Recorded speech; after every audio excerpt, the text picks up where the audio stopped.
Ada satu hal yang membedakan fungsional penyuluh dengan fungsional yang lain.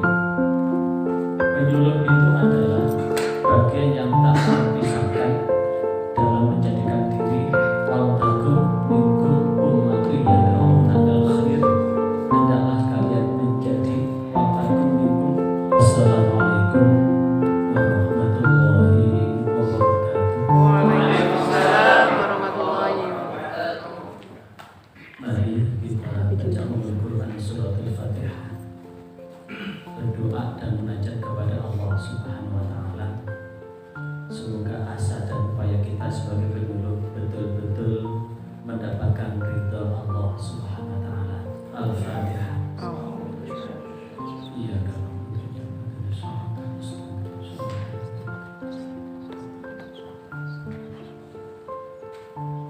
Alhamdulillah hari ini saya bisa ketemu dengan penyuluh di 3K sesuai dengan apa yang termaktub dalam Permen PAN RB nomor 9 tahun 2021. Penyuluh itu ada 2, PNS dan P3K.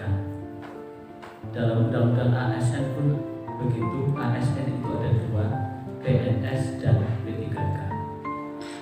Kalau penyuluh baik ASN maupun P3K, kedua-duanya adalah pejabat fungsional. Tugas dan tanggung jawab antara PNS dan P3K itu sama. Makanya yang P3K ini juga masuk jalur kelompok kerja penyuluh, sekaligus masuk IPARI, Ikatan Penyuluh Agama Republik Indonesia. Ada satu hal yang membedakan fungsional penyuluh dengan fungsional yang lain. Penyuluh itu adalah bagian yang tak terpisahkan dalam menjadikan diri wal takum minkum ummatun yad'una ilal khair, hendaklah kalian menjadi wal takum minkum, hendaklah sebagian di antara kalian adalah ummatun, menjadi umat yad'una, yang mengajak bil khair, pada kebaikan, wa ya'muruna bil ma'ruf,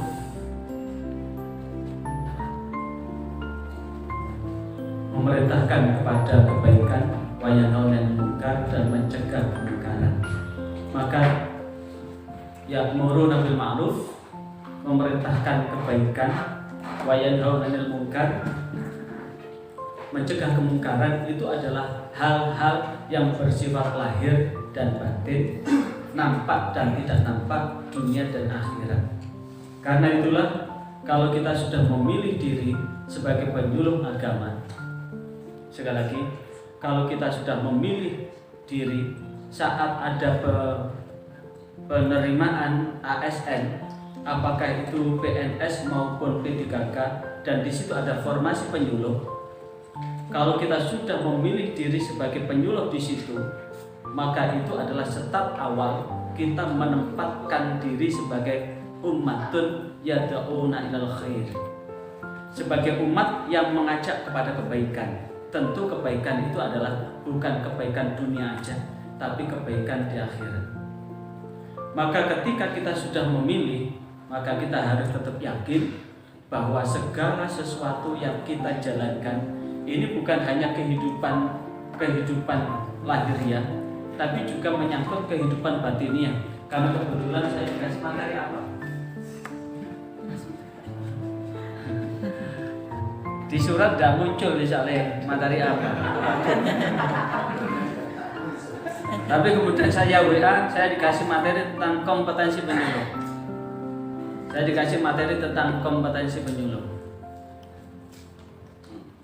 Dan alhamdulillah hari ini saya dipertemukan di hadapan orang-orang yang dimuliakan oleh Allah. Amin. Yang menjadi penyuruh kebaikan untuk mengajak orang untuk masuk surga dan menghindarkan diri dari api neraka. Yang tentu ini adalah tour leader menuju surga, kan? Penyuluh itu adalah tour leader menuju surga, bukan makelar penumpang menuju surga. Apa bedanya tour leader sama makelar? Kalau tour leader itu betul-betul membersamai dalam segala hal, lahir batin, dunia hingga akhirat. Itu namanya tour leader, sama dengan tour leader umroh gitu. Kalau menjadi tour leader umroh itu berarti sudah tahu dia start di bandara mana, kemudian dia menyifati jamaahnya siapa saja, keselamatannya jamaah, kemudian sampai di Jeddah turun di mana, ketemu siapa, kemudian juga sekaligus tahu menguasai manasik umroh dan sebagainya, sehingga berangkat selamat, pulang selamat, dan membawa predikat yang mabrur. Sama, kalau tour leader menuju surga berarti bahwa para penyuluh ini adalah membersamai umat. Membersamai umat untuk apa? Untuk selamat dunia akhirat. Beda dengan maklar. Tahu maklar penumpang di Bungu Rasih begitu? Cak, kemana Cak? Mau ke Lumajang. Itu sebentar lagi mau berangkat. Kemana Cak? Mau ke Jakarta. Itu mau bis yang bagus atau yang tidak bagus? Udah ada pilihan semua. Itu silakan. Semuanya sudah nyampe tujuan, tapi yang mencarikan tumpangan tetap ada di terminal.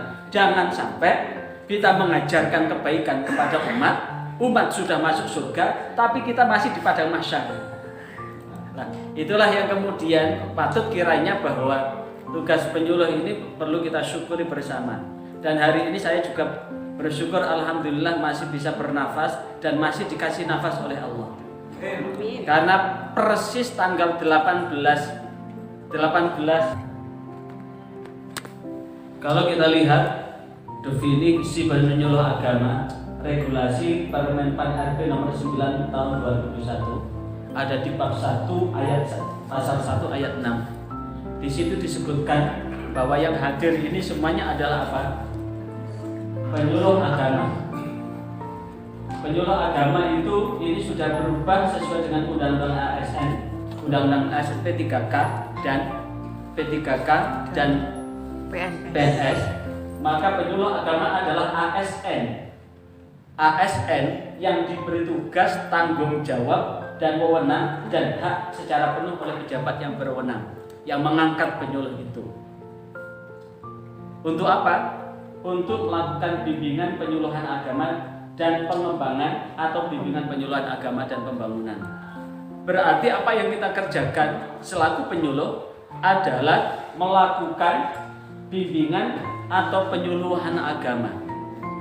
Yang pertama adalah melakukan bimbingan atau penyuluhan agama. Yang kedua, melakukan bimbingan atau penyuluhan. Antara bimbingan penyuluhan dengan pengembangan bimbingan penyuluhan itu sesuatu yang sedikit berbeda. Di mana letak perbedaannya itu nanti ada di slide berikutnya. Kemudian jabatan fungsional yang hadir ini apakah PNS maupun yang P3K, ini semua adalah pejabat fungsional penyuluh agama.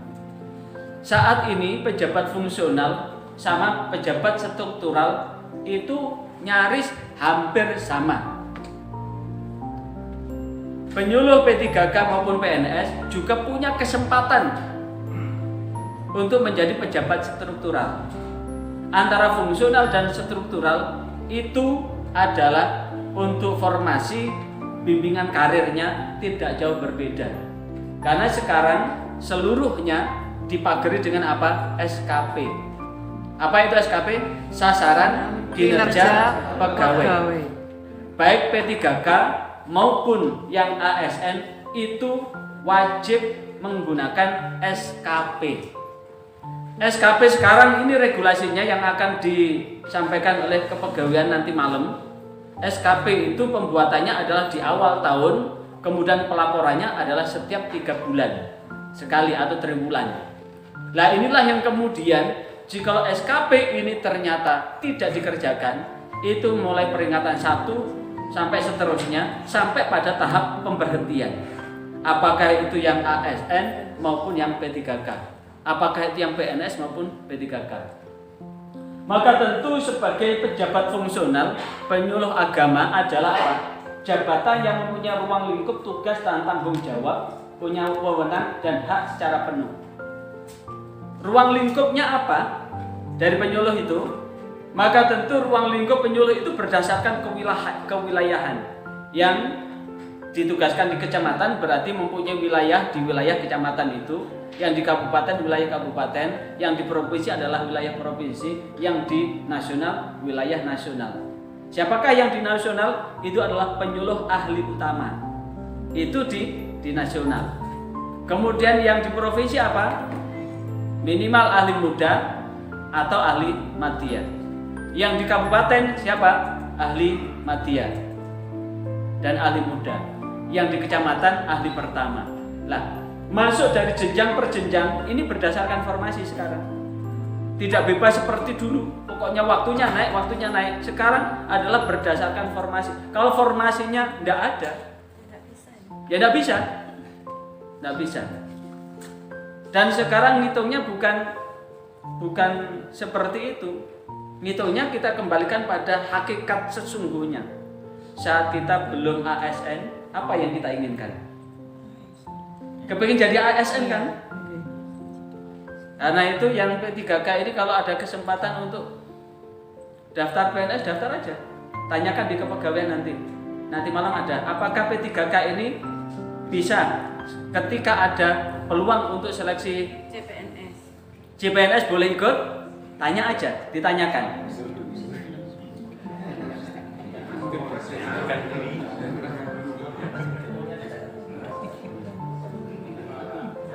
Kalau memang ada regulasi yang lain, ya ikuti aturan main yang ada.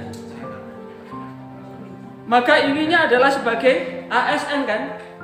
Setelah jadi ASN betul, ditakdirkan jadi ASN, apa yang dikejar orang itu?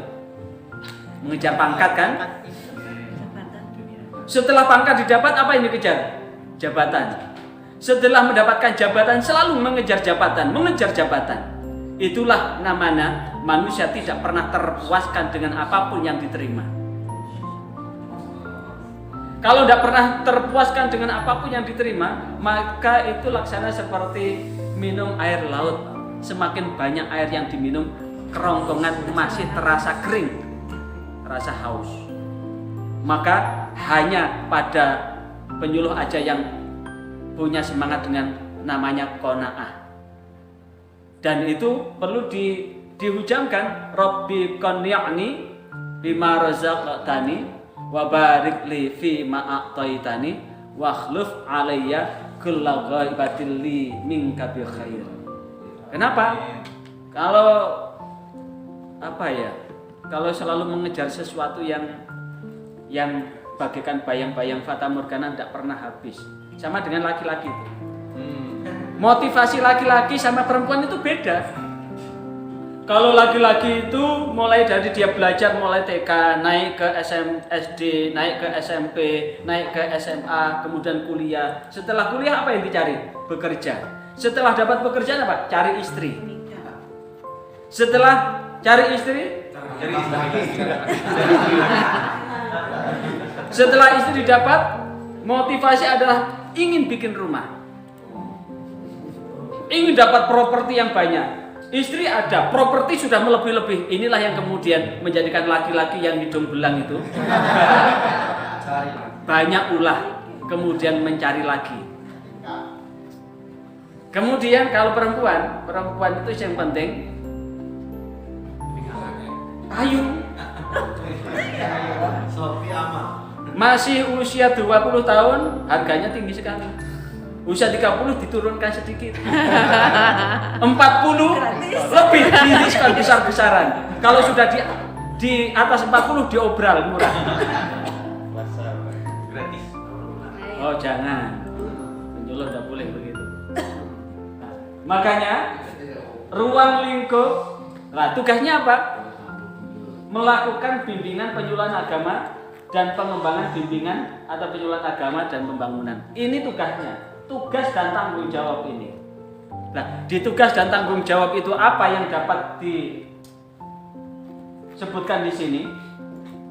Apa bimbingan penyuluhan itu? Di bimbingan penyuluhan itu adalah proses pengubahan perilaku. Jadi kita selaku penyuluh ini adalah mendesain sedemikian rupa Bagaimana kita bisa mengubah sebuah perilaku? Karena di dalam ada yang backgroundnya dari tarbiyah. Enggak ada. Di tarbiyah saya waktu kuliah S1 dulu ada namanya mata kuliah social development. Apa itu social development? Pembangunan Pengembangan masyarakat.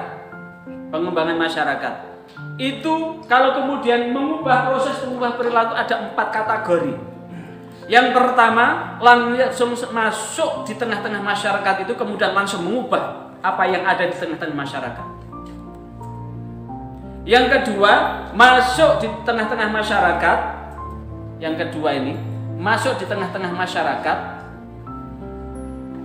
Tapi kemudian dia mencoba mempelajari karakter masyarakat itu, kemudian dia dengan pelan-pelan dia mengubah. Yang ketiga, dia masuk di situ mengubah, tapi begitu dia tidak kuat, dia melarikan diri. Dan yang keempat, dia masuk di situ tapi terseret arus.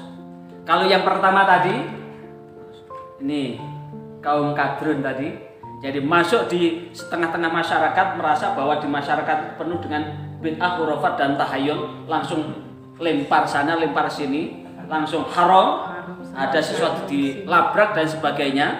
Nah, itu model yang pertama. Jadi sesuatu yang dianggap berbeda dengan apa yang dipahaminya itu salah semuanya. Sehingga kemana-mana mudah sekali menyatakan bid'ah, tahayul dan khurafat, kemudian hantam sana, hantam sini, sehingga ini menimbulkan radikal. Yang kedua, dia masuk di tengah-tengah masyarakat, tapi kemudian memahami apa yang ada di tengah masyarakat itu, dan kemudian pelan-pelan namun pasti mengubah perilaku yang ada di masyarakat. Itulah yang dijalani oleh para wali. Ada yang masuk merubah, tapi begitu tidak berhasil, dia melarikan diri. Itu seperti Nabi Yunus. Ada yang begitu masuk, tapi dia tidak berbuat apa-apa, malah terpengaruh dengan apa yang ada. Tinggal saudara pilih yang mana. Maka dalam proses mengubah perilaku ini tentu banyak hal yang dapat kita lakukan, banyak hal yang dapat kita perbuat di dalam mengubah perilaku. Maka bisa dilakukan melalui penyebar luasan informasi. Maka inilah yang kemudian penyuluh ini bisa bersifat informatif, penyebarkan luas informasi ini bisa secara langsung maupun tidak langsung. Secara langsung berarti melalui tatap muka seperti ini. Secara tidak langsung ini bisa melalui media yang ada. Yang kedua adalah komunikasi. Komunikasi itu berarti apa? Bisa menyambungkan segala hal antara satu dengan yang lain yang bersifat apa? Interaktif. Apa interaktif?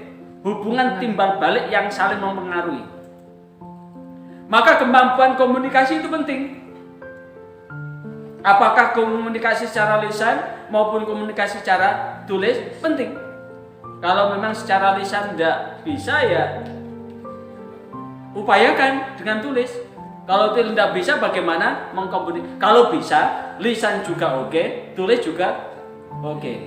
Kemampuan menulis juga siap, kemampuan secara lisan juga siap. Yang ketiga, motivasi. Apa itu motivasi?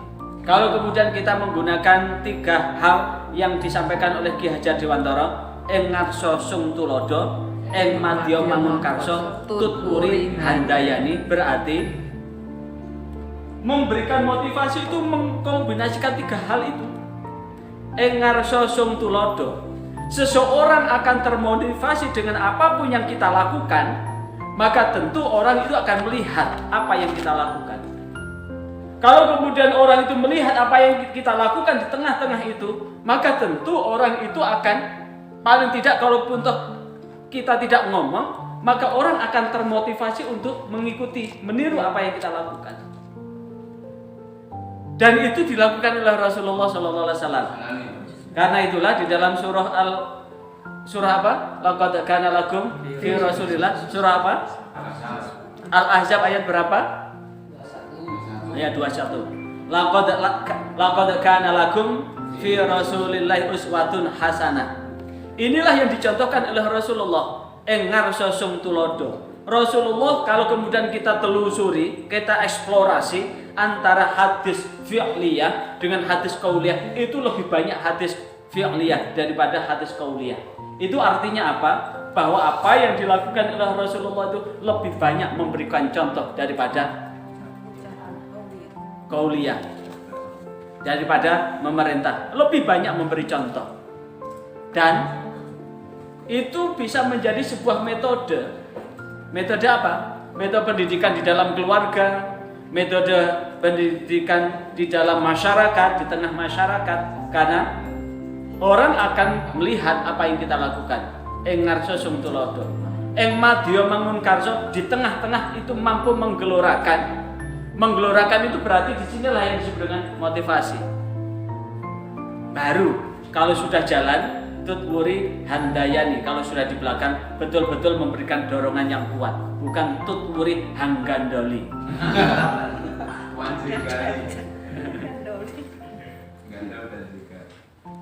Yang keempat, konseling.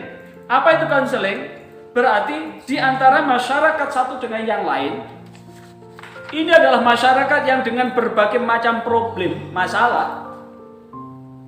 Maka tentu ada pendekatan interpersonal. Pendekatan interpersonal itulah yang disebut dengan apa? Konseling. Pendekatan antarpersonal atau interpersonal, antarpersonal itu berarti antara satu dengan yang lain. Interpersonal adalah lebih menggunakan pendekatan batiniah. Interpersonal, Nah, pendekatan interpersonal ini adalah berusaha untuk memahami problem-problem yang dihadapi. Problem inilah yang kemudian disebut dengan layanan konseling. Tapi saya pesan satu, untuk penyuluh laki-laki, kalau nanti ada orang yang bertengkar itu perempuan, minta didampingi penyuluh perempuan atau arahkan penyuluh perempuan. Kalau itu yang punya problem itu laki-laki, arahkan ke penyuluh laki-laki. Kenapa? Ternyata fakta di lapangan itu ada witing tresno jalaran saka gitu. Bukan rabi penyuluh, bukan selingkuh. Ini ada terjadi itu. Ada konsultasi mengenai keluarga, yang konsultasi itu dibandingkan dengan di rumah nilainya hanya 7, ini yang konsultasi nilainya 9. Akhirnya di ujung cerita, yang perempuan ini berhasil bercerai, konselor ini pun menceraikan istrinya. Astagfirullah.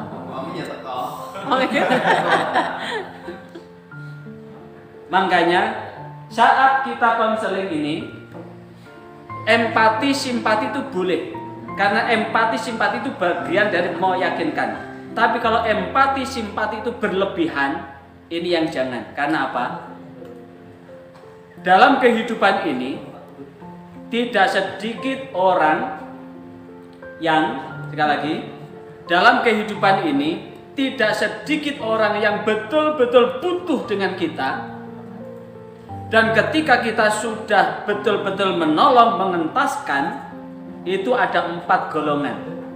Ada orang yang betul-betul punya punya naluri yang kuat, sehingga dia tidak pernah melupakan bahwa dia terpecahkan masalahnya itu karena pertolongan dia.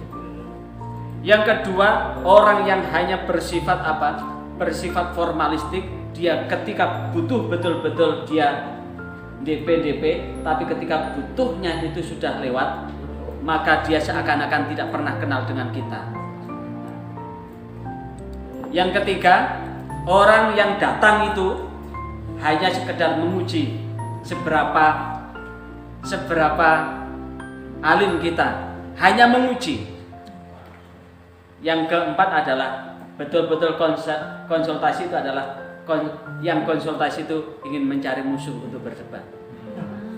Diskusi. Makanya dalam hidup ini karena kita tidak tahu, dalamnya lautan bisa diukur, tapi dalamnya hati tidak ada satupun yang tahu. Karena itu ketika masuk di dalam suatu masalah jadi konselor, jangan terlampau larut dalam konsultasi itu. Sehingga selaku konselor itu adalah ibarat seperti pengamat sepak bola begitu loh. Jadi melihat alur sepak bola, kemudian setelah itu bisa menganalisis. Tapi bukan seperti penonton sepak bola yang sok tahu. Ada yang tinggal nendang begitu, dia mengumpat dengan kata-kata yang tidak pantas, seakan-akan dia lebih hebat dari pemain sepak bola itu. Kemudian yang kelima adalah edukasi. Edukasi itu adalah apa? Mendidik. Mendidik itu berarti memberikan bimbingan. Bimbingan terhadap apapun yang dibutuhkan oleh masyarakat, oleh umat. Kemudian fasilitasi itu apa? Berarti memberikan fasilitas, memberikan akses. Misalkan ada orang mau konsultasi tentang apa? Konsultasi tentang wakaf. Tapi kita tidak cukup memahami tentang wakaf itu secara mendetail, maka arahkan ke orang-orang yang memang betul-betul paham tentang wakaf itu. Kalau ada orang butuh apa, maka arahkan ke orang yang lebih berkompeten sehingga hasil yang didapat itu lebih maksimal. Itu berarti memberikan fasilitas. Memberikan fasilitas itulah yang disebut dengan memfasilitasi. Dan yang terakhir adalah advokasi. Advokasi adalah pendampingan hukum. Nah, terutama ini di musim BPJPH ini adalah dalam rangka apa? Fasilitasi dan advokasi itu. Dan keseluruhan mulai informasi sampai advokasi ini bisa dituangkan dalam kertas kerja. Menuangkan dalam kertas kerja sehingga bisa diakumulasi, diprediksi 1 tahun ke depan. Yang menyangkut penyebaran informasi itu berapa kali, yang menyangkut komunikasi berapa kali, memberikan motivasi berapa kali, kemudian konseling edukasi itu berapa kali, diakumulasi. Misalkan akumulasi itu ternyata setelah dihitung ini dalam 1 tahun mampu melakukan sampai 300-400 supaya tidak lenceret. Tahu lenceret? Lenceret itu tidak kau berngentut. Ambil seperempat dari maksimal itu. Ambil seperempat dari maksimal itu. Kenapa? Kalau diambil semua, ya kalau sehat terus. Kalau kemudian tidak sehat, maka nanti laporan kinerjanya jadi jelek. Yang keseluruhan itu dalam rangka proses pengubahan perilaku. Tapi ingat, proses pengubahan perilaku penyuluh itu hanya sekedar hamba Allah yang melaksanakan dakwah. Urusan terubah atau tidak itu adalah urusan Allah. Karena Allah adalah Al-Hadi. Allah yang memberikan hidayah.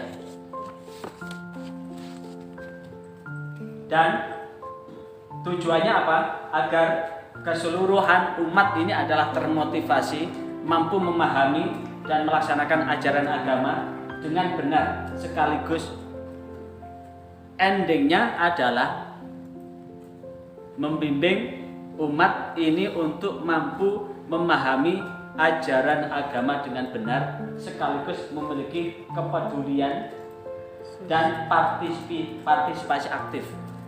Peduli dan partisipasi aktif dalam pembangunan bangsa. Bidang apa? Sosial atau keagamaan. Dan itu kita menggunakan, makanya penyuluh ini disparitas tugasnya, penyebaran tugas ini sangat luas. Sekali lagi, penyebaran tugas penyuluh ini sangat luas, bisa masuk ke seluruh lini. Makanya kemarin sebelum menjadi P3K kan ada penyuluh non PNS kemarin kan? Ada 12 kerja, masih ditambah 4 lagi. Ada 12 bidang. 12 bidang kemarin kan suruh milih. Itu berarti bahwa cakupannya tugas penyuluh itu adalah bidang Ipolek Sosbud Hankam Nas. Jadi apa yang ada di dalam kehidupan bangsa dan negara itu masuk di dalam tugas penyuluh karena keseluruhan itu bisa dibahasakan dengan bahasa agama. Ipolek ideologi, politik, ekonomi, Ipolek sosial, budaya, pertahanan, keamanan. Seluruhnya itu bisa masuk dengan bahasa agama. Masih ingat dulu ketika program KB tidak berhasil, maka mengangkatlah penyuluh KB dari lulusan IAIN. Sehingga penyuluh-penyuluh ini membawa misi keluarga berencana dengan bahasa agama. Kesuksesannya luar biasa. Artinya apa? Keseluruhan itu kalau sudah dihadapkan pada pilihan nilai-nilai agama, maka hal yang tidak mungkin bisa menjadi mungkin. Kemudian kompetensi apa sekarang? Sebagai penyuluh, kompetensi apa yang diperlukan berdasarkan Permen Pan RB nomor 9 tahun 2021 bab 11 pasal 46 ayat 2. Di situ tersebutkan 3 ini. Di bab 11, kompetensi yang wajib dimiliki oleh seorang penyuluh adalah 1, kompetensi teknis. Yang kedua, kompetensi manajerial, dan yang ketiga adalah kompetensi sosial budaya. Nah, di bab berikutnya diterangkan apa yang menyangkut kompetensi teknis itu.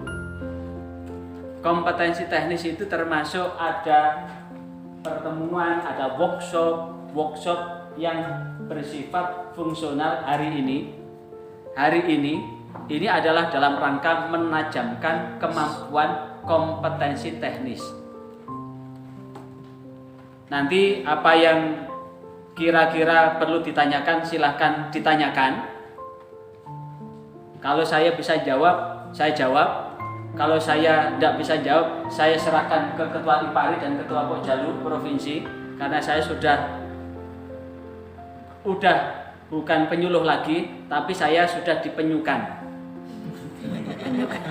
Penyuluh itu kan ada 2 kata kan, penyu dan suluh kan? Di penyu itu sudah dikeluarkan dari komunitas penyuluh. Jadi saya terima kasih kepada Mas Ube yang hari ini saya masih ketemu dengan saudara-saudara penyuluh, walaupun secara fungsional saya ini penyuluh, tapi saya penyuluh yang dipenyukan untuk melaksanakan tugas yang lain.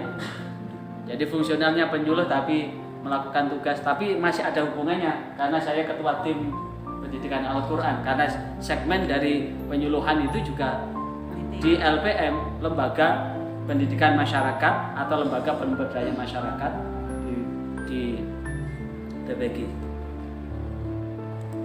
Nah, di kompetensi teknis ini adalah pelatihan untuk memahami fungsi dari penyuluh itu, kemudian pelatihan dan teknis di bidang bimbingan penyuluhan agama. Maka tentu kalau ingin jadi penyuluh yang melek, yang tahu tugasnya, maka tentu Permen Pan RB nomor 9 tahun 2021 itu adalah wajib dibaca. Wajib dibaca, bukan hanya disimpan ya, wajib dibaca. Hal-hal yang bersifat administratif itu sekarang tidak seribet dulu. Karena dulu seseorang ketika mengajukan kenaikan pangkat wajib membuat DUPAK. Apa itu DUPAK? Daftar usul penetapan angka kredit. Tapi sekarang tidak butuh DUPAK. Sekarang hanya membuat SKP, sasaran kinerja pegawai. Di SKP itu apa yang dilakukan? Membreakdown atasan langsung.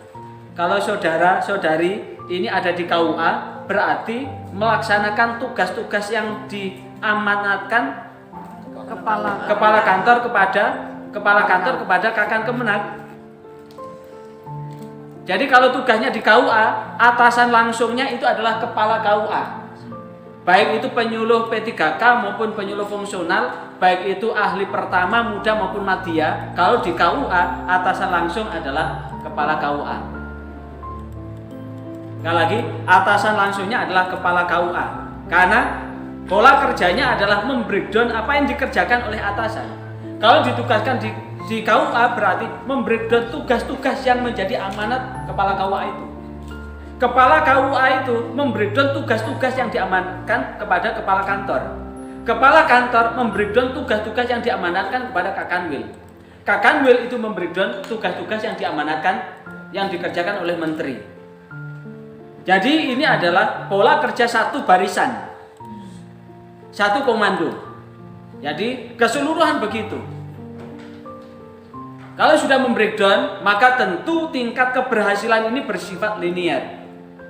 Nah, untuk membreakdown hal-hal yang bersifat linear itu, maka perlu memahami kira-kira apa yang bisa di-breakdown oleh penyuluh agama. Dan ini ada di kompetensi teknis untuk melaksanakan tugas fungsional itu.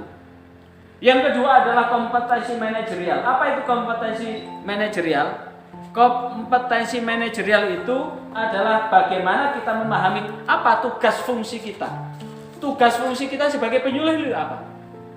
Tadi kan sudah ada di slide sebelumnya. Apa tugas fungsinya? Tugasnya apa, fungsinya apa tadi. Kemudian paham tentang beban kerja kita sebagai penyuluh. Maka tentu beban kerja kita sebagai penyuluh nanti bisa ditanyakan nanti malam, kepegawaian nanti akan mengisi itu. ABK, analisis beban kerja nanti bisa ditanyakan. Beban kerja seorang penyuluh itu apa saja. Tapi sesungguhnya beban kerja itu bisa dibaca di Permen PAN RP nomor 9 itu.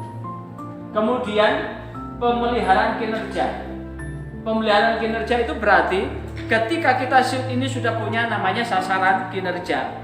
Sasaran kinerja ini tentu ada pekerjaan-pekerjaan yang bersifat visibilitas, berkelanjutan. Menyangkut apa kelompok binaan yang kita miliki. Ini kan bagian dari visibilitas dari apa yang kita lakukan. Seperti saudara Akla ini kan manajer Baitul Mal wa Tamwil. Nah itu tinggal merawat aja. Kalau kemudian itu mau dimasukkan di SKP, masukkan aja karena bagian dari apa? Tugas di KUA itu salah satunya adalah pemberdayaan ekonomi, pemberdayaan masyarakat dan sebagainya. Konsentrasi di bidang itu, masukkan di SKP. Karena apa yang dikerjakan adalah membreakdown apa yang menjadi tugas-tugas kepala KUA. Tinggal itu di breakdown aja. Apa ya? Kemudian target kinerja. Target kinerja ini jelas bahwa ketika menyusun SKP kan sudah disusun. Dan kemudian setiap 3 bulan mengajukan 3 bulan ke depan apa yang mau dilakukan. 3 bulan kemudian apa yang dilakukan. Itulah yang kemudian itu menyangkut apa? Ekspektasi. Apa itu ekspektasi? Keinginan untuk mencapai sesuatu. Terwujudnya ekspektasi itu namanya pemenuhan target. Karena ekspektasi itu sama dengan target yang diinginkan apa? Kalau target yang direncanakan terpenuhi berarti sudah memenuhi target.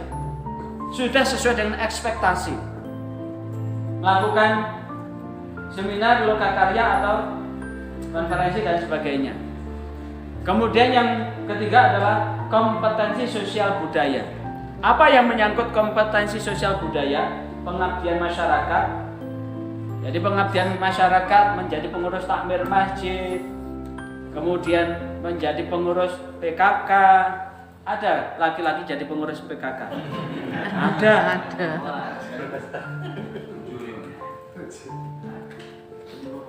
Karena adanya istri, karena ada suami, jadi ada pengurus PKK itu laki-laki, bagian kelaki-lakian.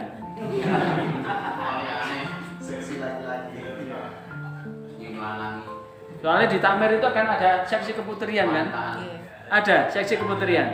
Di PKK pun ada seksi kelaki-lakian gitu. Kemudian menjadi pengurus ormas. Itu kan bagian dari pengabdian masyarakat. Kemudian kepesertaan dalam ormas, organisasi sosial, seni budaya dan sebagainya. ini adalah bagian dari kompetensi sosial budaya yang keseluruhan itu adalah mampu mengintegrasikan antara bimbingan penyuluhan agama dan pembangunan itu dengan kepentingan bangsa dan negara yang lebih makro. Maka kalau kemudian ini terkait dengan bimbingan penyuluhan, maka bimbingan penyuluhan itu tentu ada beberapa poin item yang memang udah berkali-kali sudah kita bahas tempo dulu ya. Item untuk bimbingan penyuluhan itu adalah dimulai dari apa? Identifikasi potensi wilayah atau kelompok sasaran. Tapi identifikasi ini jangan hanya performalitas, tapi betul-betul mengidentifikasi. Kenapa identifikasi ini diperlukan? Ibarat seorang dokter, kalau kemudian mau mengobati pasien, maka tentu keluhannya apa, sehingga obat yang diberikan tepat sasaran. Jangan kemudian apapun penyakitnya, bodrek obatnya. Akhirnya budrek semua. Sama dengan apapun makanan dan minumannya. Udah ada produksi itu sekarang. Apapun makanan dan minumannya, air putih. Apapun makanannya, air putih minumannya.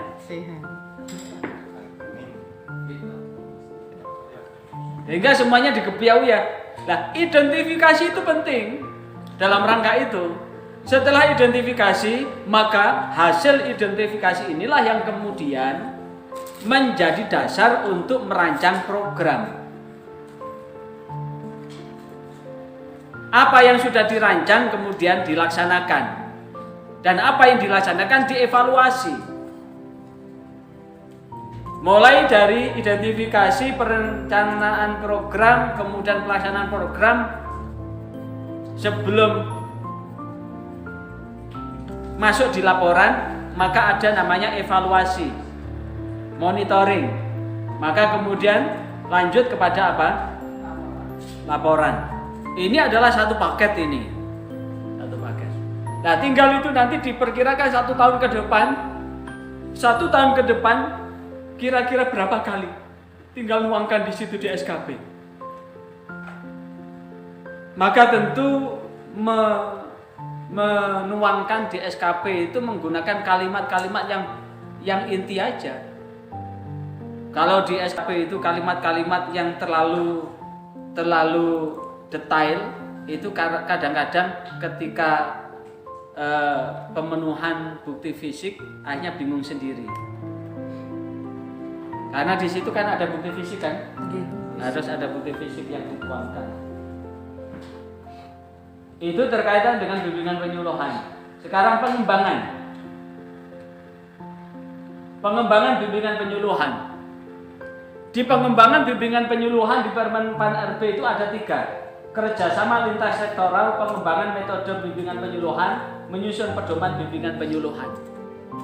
Di kerjasama lintas sektoral inilah yang kemudian memungkinkan penyuluh, kita sebagai penyuluh melakukan eksplorasi kegiatan apapun yang bisa kita kontribusikan.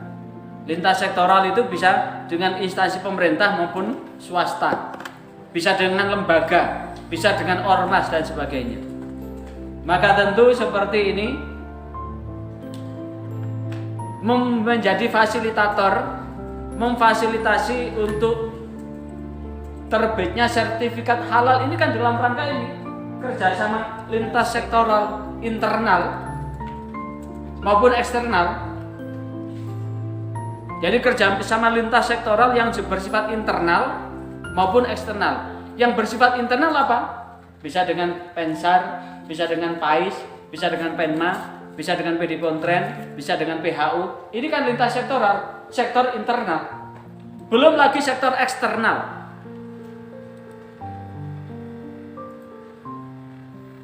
Kemudian pengembangan metode bimbingan penyuluhan, kemudian menyusun pedoman bimbingan penyuluhan.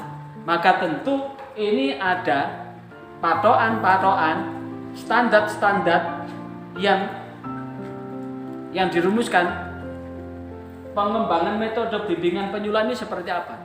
Dan ini sudah dilakukan oleh penyuluh non PNS. Di antaranya kemarin yang dilakukan oleh penyuluh-penyuluh yang terpilih penyuluh teladan tingkat provinsi kemarin, seperti pengembangan metode takror seperti yang dilakukan oleh Saudara Mukhlis Sanjaya Lamongan, pengembangan bimbingan penyuluh, pengembangan bimbingan membaca Al-Quran bagi anak berkebutuhan khusus, pengembangan pendidikan Al-Quran melalui online dan sebagainya. Itu kalau kemudian diportofoliokan, ini bisa menjadi apa? Bisa menjadi bukti fisik bahwa yang bersangkutan telah melakukan pengembangan metode penyuluhan. Contoh juga misalkan yang dilakukan oleh Saudara Abdul A'la ini, bisa juga pengembangan pemberdayaan ekonomi dengan metode apa begitu, pengembangan masyarakat dan sebagainya. Nah, apa yang sudah dituangkan ini kemudian dibuat langkah-langkahnya yang bersifat taktis dan strategik, maka ini pengembangan metode ini sudah bisa menjadi pedoman bimbingan penyuluhan. Pedoman bimbingan penyuluhan ini ketika sudah dengan ukuran yang sama, dengan komposisi yang sama, orang lain bisa melakukan di tempat yang lain, maka ketika orang lain bisa mempergunakannya, maka itu sudah menjadi pedoman. Seperti apa yang dilakukan Saudara Mahim itu berkaitan dengan metode Abasa, anak luar biasa, berkebutuhan khusus tapi dibelokkan anak yang luar biasa, dan kemudian dengan perlakuan yang sama yang dilakukan sehingga bisa diterapkan di tempat yang lain, maka itu selain bagian dari dia telah melakukan pengembangan metode bimbingan penyuluhan sekaligus membuat pedoman bimbingan penyuluhan. Ibarat seseorang punya kemampuan memasak bikin roti, kemudian dia melakukan uji coba roti yang paling enak itu terbuat dari apa. Setelah dirasakan ternyata enak dan kemudian resepnya ditulis menjadi apa? Menjadi tutorial bikin roti apa begitu, sehingga di tempat yang berbeda dia bisa melakukan, maka itu sudah berarti membuat pedoman memasak roti. Begitu pula penyuluhan dan bimbingan. Maka tentu dari keseluruhan itu penyuluh itu juga profesinya juga butuh terjamin, butuh dapat teraktualkan secara apa? Secara linier. Maka tentu supaya penyuluh ini juga bisa teraktualkan secara linier, maka penyuluh butuh namanya pengembangan profesi, keprofesian. Keprofesian itu ternyata sekarang kalau ingin menambah gelar kalau dulu itu tugas pokok, tapi di Permenpan RB nomor 9 sekolah lagi itu ternyata bagian dari pengembangan profesi. Kemudian menyusun karya tulis yang dipublikasikan maupun yang disimpan itu juga bagian dari pengembangan profesi. Makanya di antara saudara-saudara yang punya punya kemampuan untuk menulis, lanjutkan. Karena penyuluhan itu tidak terbatas secara lisan. Jika lisan ternyata tumpul, maka bisa ditajamkan dengan penyuluhan secara tulis. Kemudian penyusunan standar pedoman, kemudian pelatihan pengembangan kompetensi di bidang bimbingan penyuluhan. Ini seluruhnya adalah bagian profesi. Maka tentu baik yang P3K maupun yang PNS ini adalah bagian dari jabatan sebagai ASN.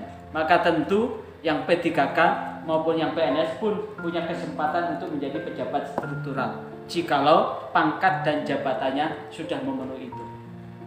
Apakah itu yang P3K maupun yang PNS punya peluang yang sama. Tapi ingat, kalau kemudian kita buat namanya piramida ini, ada bagian yang bersifat ini. Kalau garis yang tengah ini adalah garis yang kemudian ini ada pembatasan. Di jabatan pimpinan tinggi ada pratama, ada madya, ada utama. Kalau paling utama itu adalah Pak Sekjen, kalau pratama itu Kakanwil. Maka kemudian di bawah ini ada bawah, dari Kakanwil ke bawah. Kakanwil ke bawah itu ada jabatan yang bersifat administrator, itu beliau adalah kepala kantor. Pejabat pengawas itu adalah kasih. Ada pejabat pelaksana adalah staf yang ada di dalam. Di balik itu ada jabatan karir. Jabatan karir ini yang disebut fungsional. Karir itu ada dua, keterampilan dan keahlian. Kalau keahlian itu adalah paling tidak mereka yang masuk di jabatan fungsional yang pakai ijazah S1. Kalau dibalik itu kalau diploma D2, D3 itu masuk dalam jabatan keterampilan. Dan ini baik PNS maupun PNS maupun P3K punya peluang yang sama. Jadi P3K pun punya peluang. Barangkali ada penyuluh yang jadi komandan Banser tingkat nasional begitu. Satu ketika bisa menjadi sekjen itu. Artinya ada yang jadi panglima Banser begitu. Dan kebetulan P3K begitu. Dan jabatannya cukup memungkinkan, misalkan P3K dengan jabatan 4D begitu. Bisa jadi sekjen menteri. Artinya apa? Punya peluang yang sama. Dan di jabatan fungsional ini tentu keseluruhan jabatan fungsional berkedudukan dan bertanggung jawab langsung pada ini. Jadi jabatan pengawas, jabatan administrator, JPT. Nah, kalau jabatan pengawas di tingkat kabupaten kota itu adalah Kasih Bimas. Kalau administrator itu adalah kepala kantor. Kalau pratama itu adalah Kakanwil. Kalau madya adalah dirjen. Keseluruhan ini sudah ada jenjang. Makanya kemudian kompetensi yang dipahami itu adalah bahwa yang dilakukan secara keseluruhan itu adalah bersifat linear semuanya dalam satu barisan yang sama, sehingga keseluruhan terkait dengan tugas kita sebagai pejabat fungsional itu adalah terletak pada pelayanan yang bersifat fungsional. Jadi pelayanan yang bersifat fungsional, kalau kita penyuluh agama berarti pelayanan yang bersifat fungsional yang menyangkut masalah kehidupan beragama, baik internal maupun eksternal. Secara internal tugas kita adalah memperkuat, memperteguh keimanan dan ketakwaan umat. Secara eksternal adalah bahwa kita mampu mensinergikan umat ini bersanding dengan umat yang lain untuk tidak merasa bahwa kita sebagai warga negara Indonesia adalah warga negara yang eksekutif. Excellent, tidak ada yang warga negara yang excellent maupun eksekutif. Semuanya adalah punya hak yang sama. Jangan kemudian menjadikan umat seakan-akan bahwa umat ini merasa lebih superior sehingga seakan-akan dia adalah orang yang menjadikan administrator menuju surga atau pemegang kunci surga, sehingga yang lain adalah harus melalui seleksi dia. Tidak seperti itu. Maka tentu membimbing itu secara fungsional adalah bersifat apa? Ada tugas utama yang perlu kita emban di sini adalah sebagai penyuluh agama yang mengembangkan umat yang moderat. Moderat itu berarti membimbing umat yang mempunyai cara pandang, cara berpikir, dan cara bertindak. Bertindak apa? Cara pandang, cara berpikir, dan cara bertindak dengan nilai-nilai agama yang berada dalam kehidupan yang heterogen. Heterogen itu berarti ada umat-umat yang berbeda dengan kita sehingga mampu menyandingkan. Satu hal yang menjadi clue di situ adalah tetap bagaimana kita bisa membimbing umat ini untuk bisa adil, berimbang dan tentu tetap taat pada ketentuan yang ada. Karena setiap orang punya keinginan yang sama. Setiap orang punya hak-hak yang bersifat pribadi, hak-hak yang bersifat insani, hak-hak yang bersifat pribadi dan insani itulah yang kemudian menjadi bagian yang tak terpisahkan untuk apa? Tetap menghargai setiap manusia punya martabat. Dan setiap orang butuh kehidupan yang lebih mapan. Berarti ada namanya kepentingan bersama. Martabat pribadi dan kepentingan bersama inilah yang kemudian kita sinergikan terbingkai dalam tugas-tugas kita sebagai penyuluh agama.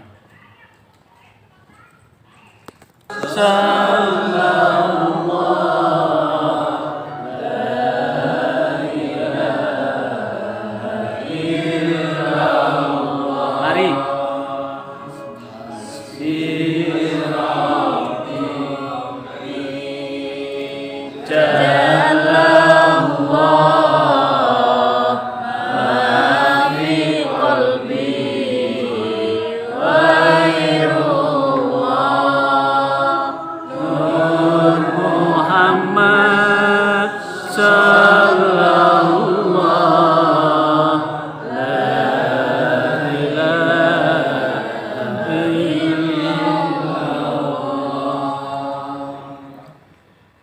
Hasbi Robi, bahwa kita melaksanakan tugas penyuluhan mencukupkan takdir-takdir kepada Tuhan kita Allah yang Maha Agung.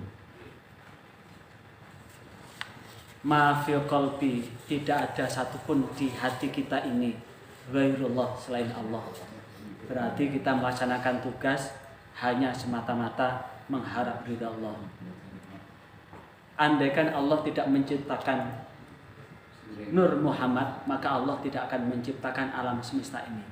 Maka Nur Muhammad, cahaya baginda Muhammad SAW, sallallahu adalah rahmat Allah yang Allah curahkan buat kehidupan ini. Dan kita melaksanakan penyuluhan ini adalah dalam rangka apa? Melaksanakan tugas-tugas profetis dari Rasulullah SAW untuk mewujudkan Islam yang rahmatan lil alamin. La ilaha illallah, tidak ada Tuhan yang berhak disembah illallah, kecuali Allah. Mari kita bareng-bareng hasbi rabbi jalallah.